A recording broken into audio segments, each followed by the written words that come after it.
Hola a todos los que se están iniciando en este tema de la reparación de televisores, sobre todo en las etapas de backlight, los inverter y las fuentes.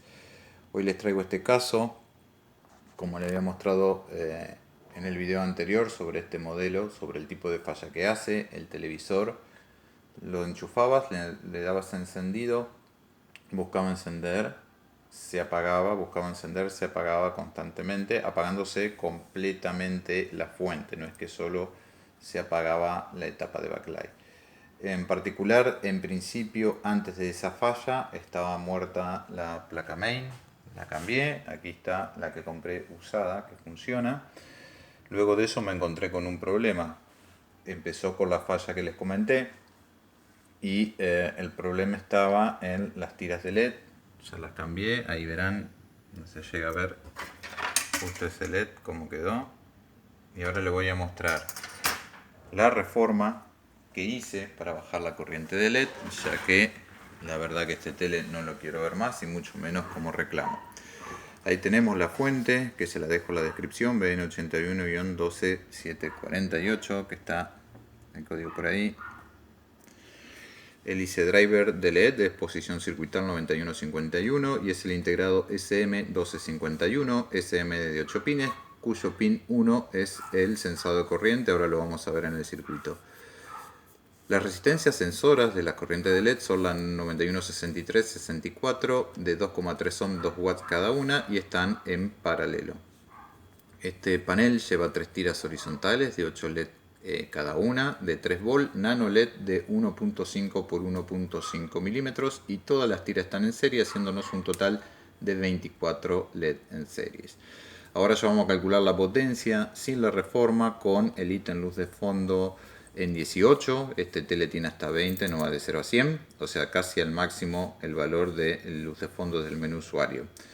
Me da una tensión de 73 volt y una corriente de 508 miliamperios, lo cual nos da que la fuente le está entregando en potencia a los LED unos 37 watts total a las 3 tiras. Si ya calculamos la potencia por LED, tenemos 73 volt dividido 24 LED por 508 miliamperios, nos da 1.54 vatios de consumo por LED o de potencia disipada. La reforma para bajar esa corriente, ¿cuál es? Quitar o R9163 o 9164. De ese paralelo de resistencias sensoras, que lo vamos a ver en el circuito, sacamos una. Obviamente con esto se puede jugar dependiendo de la luminosidad, porque ahora vamos a ver en cuánto baja la potencia y demás. Si queda muy oscura, pueden usar un valor de resistencia intermedia. Bueno, haciendo esa reforma, quitando una de estas, dejando solo una resistencia, la tensión original de 73 volt baja a 69.6. Vean los pocos voltios que ha bajado la tensión. Sin embargo, la corriente de 508 mA bajó a 253.6. Esto ya lo vimos en otro video, que como son semiconductores no es lineal, muchos se confunden, dice, che, pero hice la reforma y me bajó 2 volt, 3 volt, nada más. Por ejemplo acá 69, entonces pues, si no bajó ni el 5% la tensión, y se imaginan que la corriente solo también bajó ese porcentaje. Sin embargo, vamos a ver que la potencia bajó de cuánto, de 69.6 por 253 mA, 17 vatios. De 37 vatios que estaba consumiendo o le estaba entregando la fuente a los LED, ahora solo 17.6. Y ahora la nueva potencia disipada por LED es la nueva tensión sobre los 24 LED por 253 mA, me da 735 milivatios de 1.54. Quiere decir que bajamos la potencia a la mitad por cada LED. Y la tensión de LED es fijo de 133 volts respecto de masa. Esta es otra confusión que ahora le voy a mostrar. Acá tenemos el circuito, el pequeño integrado SMD. Bien, acá tenemos el ADIM que está conectado a un potenciómetro. Ustedes también, si juegan con esto, van a lograr que se atenúe. Pero como tiene también un dimmer, que es el que controla el microcontrolador con el ítem luz de fondo que vemos acá, que es el PWM, quizás, y esto no lo sé porque depende de qué tenga dentro el integrado, la configuración que el fabricante le haya hecho. Si ponemos al máximo el dimmer del PWM, el ADIM se anule y esa reforma o bajarlo por el potenciómetro quizás en algunos casos no nos funcione. Por ejemplo, si pusiésemos la retroiluminación del menú al máximo. Entonces, ¿qué decidí hacer?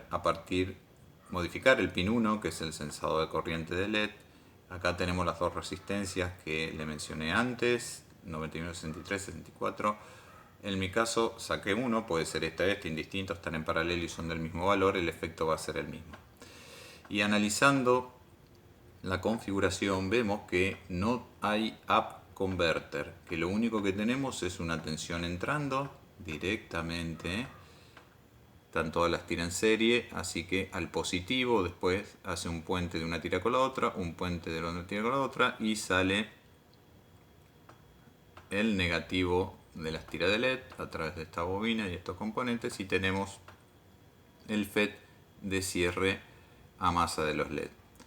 Siempre en la mayoría de los televisores vamos a ver etapas driver con up converter, es decir, aquí va a entrar una tensión menor con la cual trabajar los LED, ¿sí? Y el integrado driver tiene un FET y un par de componentes, una bobina, que lo que hace es tomar esa tensión fija de la fuente, que es más baja de la tensión de trabajo de los LED, y elevarla.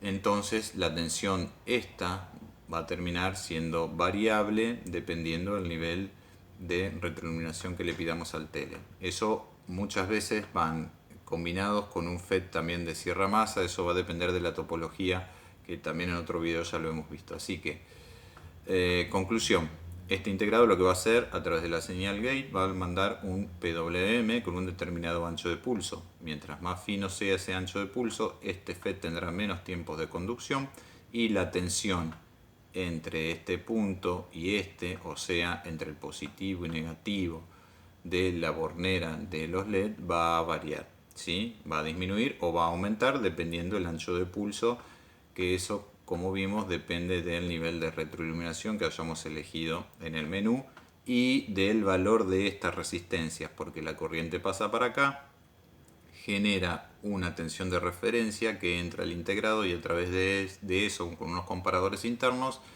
compara la tensión de referencia que genera la corriente LED pasando por acá con el PWM, el ADIM, todas esas cosas, y a través de eso determina qué ancho de pulso enviarle al gate de este FET. Por lo tanto, el tiempo de activación que tiene, como dijimos antes, mientras menor tiempo de activación, menos tensión va a haber de LED, y viceversa, mientras más ancho más ancho el pulso, va a generar más tensión. Ahora bien, analiza lo siguiente. Nosotros tenemos una fuente que está generando, como les dije, 133 volts respecto de masa en este punto. Si este FET se nos llega a poner en corto, si se cierra más a través de estas dos resistencias y las tiras de LED que vimos que trabajan con 70 volts, pasarían directamente los 132 volts a 133 a las tiras y quedarían en el cielo.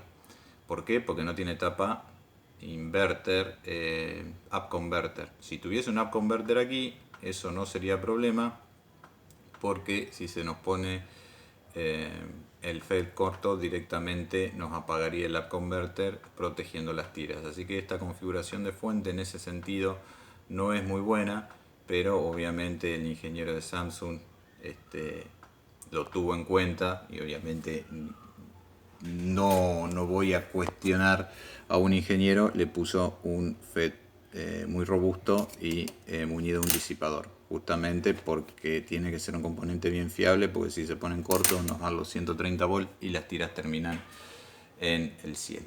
Bueno, espero les sea útil. Es información, la manera de analizar la etapa es igual que cualquier tele, y lo particular de esto que tiene los famosos nano LED, que ya he visto que lo están vendiendo en algún lugar. Yo en particular no he cambiado ninguno todavía porque he conseguido las tiras completas originales. Hasta el próximo video.